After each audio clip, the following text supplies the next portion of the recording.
ተሞክተው የኒኩለር ጦርነቱ ተጀምሯል። ህንድና ፓኪስታን አምርረዋል። በዓለም ላይ የኒኩለር ጦርነት ከ1980ዎቹ ወዲህ ለመጀመሪያ ጊዜ መከሰት ዕድሉ እጅግ እየሰፋ ይገኛል። የዓለማችንን አብዛኛውን የኒኩለር ኃይል የተሸከሙት ሩሲያና አሜሪካ ከከረራ አካሄድ እየተመለሱ ባሉበት በዚህ ሰዓት ህንድና ፓኪስታን ግን እጅግ አስፈሪውን መንገድ የመረጡ መስለዋል። የዓለማችን 3% የኒኩለር ኃይልን የታጠቁት ሁለቱ ሀገራት አንደኛው ሌላኛው ላይ ከመዛት አልፈው ጥቃት ወደ መሰናዘር ገብተዋል። አንዳንዶች ጦርነቱ ተጀምሯል ሲሉ እንደ መደበኛ ውጊያ ቀለል እያደረጉ የሚዘገቡለት ሂደት ከጀርባው አደገኛውን ጦር መሳሪያ ዘመኑን ልዩ እንደሚያደርገው ይገለጻል። በኒኩለር ጦር መሳሪያ ጥቃት ቢታጀብ በትንሹ ያለምን 1/3 አሊያም ከ2 ቢሊዮን በላይ ህዝብ ሕይወት አደጋ ላይ የሚጥለውን የህንድና የፓኪስታንን ፍልሚያ አዳዲስ ጉዳዮች ይዘን ተገኝተናል። አብራችሁን ቆዩ።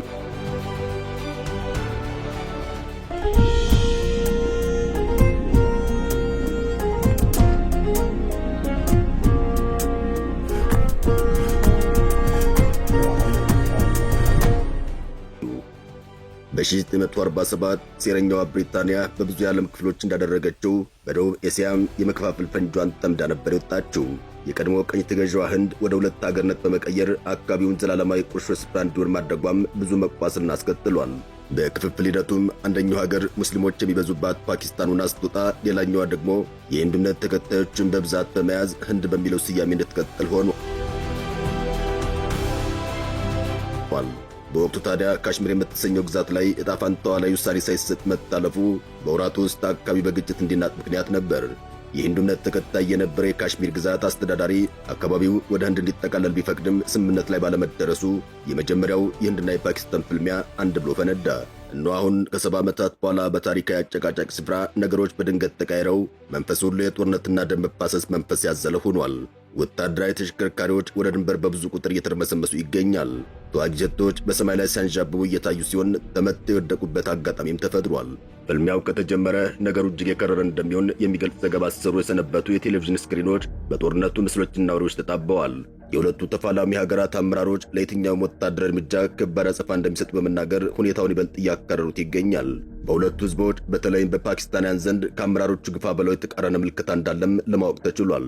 በምጣኔ ሀብት ቀውስና በፖለቲካዊ ምስቅልቅል ውስጥ የቆዩት ፓኪስታናውያን ከህንድ ጋር ሊኖር የሚችል የከረረ ፍልሚያ ከፍላጎታቸው ውጭ መሆኑን ዘገባዎች አመላክተዋል።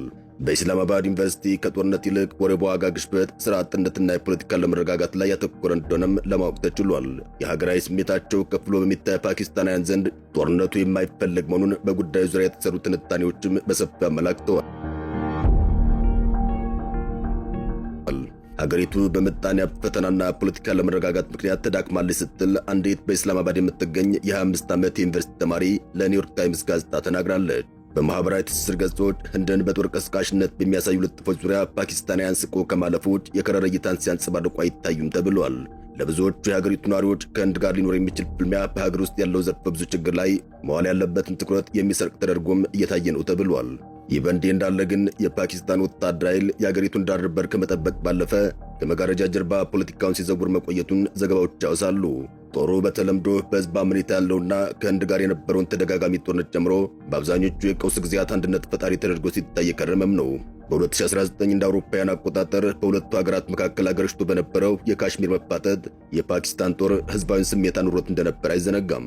በቀድሞው የሀገሪቱ መሪ ኢምራን ካን ከስልጣን መወገድና በደጋፊዎቻቸው ላይ በተፈጸመው አፈና የተነሳ ብዙ ህዝብ በሰራዊት ላይ ቅሬታ እንዳለው የሚያሳዩም ተጨባጭ መረጃዎች አሉ።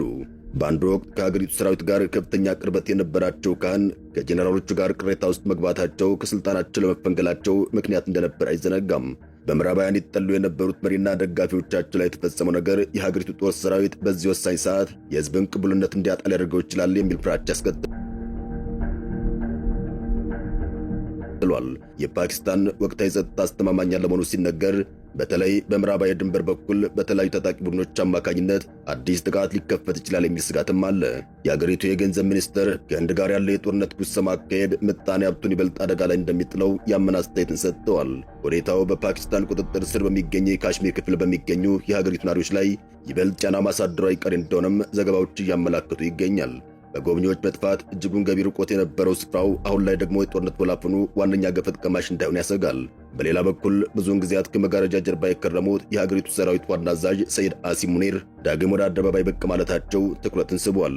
ወታደራዊ አመራሩ ተደብቀው ከከረሙበት ወጥተው ያለፉትን ቀናት የሀገሪቱን ሕዝብና ጦር ሰራዊት ለማበረታታት ሙከራ ሲያደርጉ ታይተዋል። ከሁለት ሳምንታት በፊት ህንድ በተቆጣጠረች የካሽሚር ግዛት የተፈጸመው ከባድ ጉዳት የደረሰ የሽብር ጥቃት ተከትሎ ጄኔራሉ በፓኪስታንና ህንድ መካከል ያለውን መቆራቆዝ ዋና ተዋናይ ሆነው እየታዩ ይገኛል። በአንድ ወታደራዊ ልምምድ ላይ ተገኝተው ምንም አይነት ብዥታ ሊኖር አይገባም፣ የትኛውም ተገቢ ያልሆነ ወታደራዊ እንቅስቃሴ ፈጣን፣ ቆራጥና ከባድ አጸፋ ይሰጠዋል ሲሉም ተደምጠዋል። ሰውየው ነገሩን በዛ መልክ አቃለው ቢያቀርቡትም የሁለቱ ሀገራትን የዘመናት የተሻገረ ፍጥጫ በቀላሉ የሚያቆም እንዳልሆነ ታሪክን መለስ ብሎ ያስተዋለ ሁሉ በሚገባ ይረዳዋል። ሁለቱ ሀገራት ቀዳሚው ከሚሰኘው የ1949 ፍልሚያ በኋላ በየሆነ ያክል ዓመቱ ተደጋጋሚ ጦርነቶችን ሲያደርጉ የቆዩ ናቸው። በመጀመሪያው የፓኪስታን ህንድ ጦርነት ወቅት የተባበሩት መንግስታት ድርጅት ጣልቃ በመግባት ድንበር በማስመር ላይ ያተኮረ መፍትሄ ለመስጠት መሞከሩን ታሪክ ሰድሮታል። ህንድ 2/3ኛውን የካሽሚር ስፍራ፣ ፓኪስታን በበኩሏ 1/3ኛውን ይዘው እንዲቆዩ ያደረገ ጊዜያዊ ስምምነት ተፈርሞ ነበር። የክፍፍል መስመሩም ዘላቂ መፍትሄ ላይ እስኪደረስ በሚል በጊዜያዊ ፖለቲካዊ መፍትሄነት የተረቀቀ እንደሆነም በወቅቱ መገለጹ አሁን ድረስ ይወሳል። ይሁንና ግን ብዙም ሳይቆይ በ1965 ክረምት ላይ በአነስተኛ ጥቃት የተጀመረ የሁለቱ ሀገራት መቆራቆዝ ወደ ተሟላ ጦርነት ለመቀየር ብዙም ጊዜ አልፈጀበትም። ያነው ፍልሚያ የ3 ሳምንታት ብቻ ዕድሜ የነበረው ቢሆንም እጅግ ደም አፋሳሽ ሆኖ የታየ ነበር። ሀገራቱ የጦርነቱን ማብቃት ተከትሎም ቀጣይ ግጭቶችን በሰላማዊ መንገድ ለመፍታት ዳግም ስምምነት ፈርመው ነገሩ ጋብ ብሎ ነበር። በ1971 የተደረገው ቀጠናዊ ጦርነት ደግሞ ባንግላዴሽን አዋልዶ ካሽሚርን ዳግም የዜና ርዕስ እንድትሆን መንገድ ከፈተ ነበር። ሀገራቱ ወርሃ ታኅሳስ 1972 በካሽሚር ተኩስ አቁም ዙሪያ ያለው አለመተማመን ለአንዴና ለመጨረሻ ጊዜ ለመፍታት መስማማታቸውን ይፋ ሲያደርጉም ታይተዋል። በወቅቱ ማለትም በ1949 ተካሎ የነበረውን የድንበር መስመር ከጊዜያዊ መፍትሄነት አውጥቶ ወደ ቋሚ የድንበር ካርታ መቀየር ከመቻሉ በቀር የተጨበጠ ለውጥ አለመኖሩ ሙን ነበር። በሰዓቱ ሁለቱም ኃይላት ለ20 ዓመታት ይዘውት የቆዩትን ስፍራ ይዘው ከመቀጠላቸው በቀር በመሬት ላይ የመጣ አዲስ ነገር አልነበረም። ስምምነቱ በካሽሚር ውጥረት ዙሪያ የቀየረው ነገር ባይኖርም በህንድና በፓኪስታን ጸበኛ ግንኙነት ላይ አዲስ ተስፋን አጭሮ ነበር። ሁለቱ ሀገራት ዘላቂ ስምምነት ላይ ለመድረስ ፍላጎቱና መግባባቱ እንዳላቸው በሰፊው ተዘግቦ እንደነበር ታሪክ አጥኚዎች ይናገራል። በ1987 ያጋጠመው ከምርጫ ጋር የተያያዘ ግጭት ግን የተወሰኑ የካሽሚር ነዋሪዎች ወደ ታጣቂነት ፊታቸው እንዲያዞሩ ያደረገ ከባድ ሁኔታን አስከትሏል። በፓኪስታን ይደገፍ እንደነበር በሚነገርለት ሂደትም በቀጣይ 10 ዓመት በሺዎች የሚቆጠሩ የቦምብ ፍንዳታዎች፣ ግድያዎች፣ ጠለፋዎችና የሮኬት ጥቃቶች ሲፈጸሙ ከርመዋል።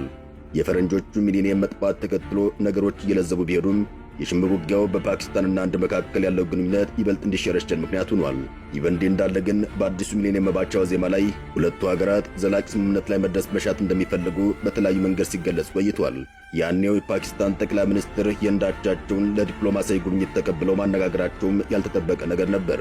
ለረጅም ዓመታት የህንድ ጠቅላይ ሚኒስትሮች በፓኪስታን ጉብኝት አድርገው አለማወቃቸው ነገሩ በቁም ነገር እንዲታይ ምክንያት ሆኖም ነበር።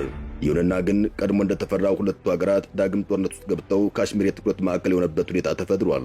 በወቅቱ ለግጭቱ መቀስቀስ የፓኪስታን ወታደሮች ወደ ህንድ ድንበር ዘልቀው መግባታቸው የወዲያው ምክንያት መሆኑ ሲነገር ቆይቷል። ያኔው የሀገሪቱ መሪ ሸባዝ ሻሪፍ የኢስላማባድ ሰራዊት ስፍራውን ለቆ እንዲወጣ ማድረጋቸው ጦርነቱ እንዲያበቃ አድርጓል። ይሁንና ግን ከወራት በኋላ ሻሪፍ ሰራዊቱ ድንበር ጥሶ እንዲገባ ትዕዛዝ በሰጡ ጄኔራሎች አማካኝነት በመፈንቅለ መንግሥት ከስልጣን እንዲወገዱ ተደርገዋል። ከያኔው ፍልሚያ በኋላ ካሽሚር እጅግ ወታደራዊ እንቅስቃሴ የሚታይበት የዓለማችን የታወቀ ስፍራ ሆኖ ዘልቋል። በአካባቢው ላይ የሚታየው ቋሚ ያለመረጋጋት ሂደትም በተደጋጋሚ ጊዜ ሁለቱን ሀገራት ወደ ጦርነት ሊያስገባቸው ሲሞክር ተስተውሏል። የቅርብ ጊዜው ከባድ አጋጣሚ ማለትም በ2019 የተከናወነውና በትንሹ 40 ያክል የህንድ ወታደሮች የተገደሉበት የካሽሚር ቦምብ ጥቃት ይጠቀሳል። በወቅቱ የህንድ ሰራዊት በፓኪስታን ላይ የአየር ጥቃት ቢፈጽምም ነገሮች ሳይከሩ ቀርተዋል። በዚያው ዓመት መጨረሻ ላይ ታዲያ የህንድ መንግሥት ካሽሚር ይዛ የቆየችው ልዩ የመብት ተጠቃሚነት ጭምር ሲገፍ ታይቷል። ግዛቲቱ የነበራትን አሉታዊ ነጻነት በህንድ መንግሥት ጭምር የተረጋገጠ ቢሆንም ጠቅላይ ሚኒስትር ናሬንድራ ሞዲ የግዛቲቱ ልዩ መብት ከማንሳት የተሻገረ እርምጃን ወስደዋል። በሺዎች የሚቆጠሩ ወታደሮች ተሰማርተውና የኢንተርኔትና የስልክ አገልግሎት ተቋርጦ መብት የሚጥሱ ተግባራት ተፈጽመዋል። የሞዲ አስተዳደርም ግዛቲቱን በቀጥታ ከኒው ደልሂ ሆኖ ማስተዳደር የሚችልበትን አሰራር ሲዘረጋ ታይቷል። የፖለቲካ አመራሮችን ጨምሮ በሺዎች የሚቆጠሩ የካሽሚር ሰዎች ዘብጥያ ተወርውረዋል። በወቅቱ የህንድ መንግሥት ተግባር ያደረገው እርምጃም በመላው ዓለም ግርምትና ትችትን ያስከተለ እንደነበር አይዘነጋም። በእርግጥ የህንድ መንግሥት እርምጃው ሰላም እንዲሰፍንና የሽብር ተግባራት እንዲከስሙ ማድረጉን የሚገልጽ ምላሽ ሲሰጥ ቆይቷል። እነሆ ከ5 ዓመታት ቆይታ በኋላ ግን ባሳለፍነው ሚያዝያ አጋማሽ በካሽሚር አቅራቢያ በህንዳውያን ዜጎች ላይ ደረሰው ጥቃት ሁለቱን ደመኞች ዳግም የጥቃት ምልልስ ውስጥ የከተተ ሆኗል። አበቃን። ሰናይ ጊዜን ተመኘን።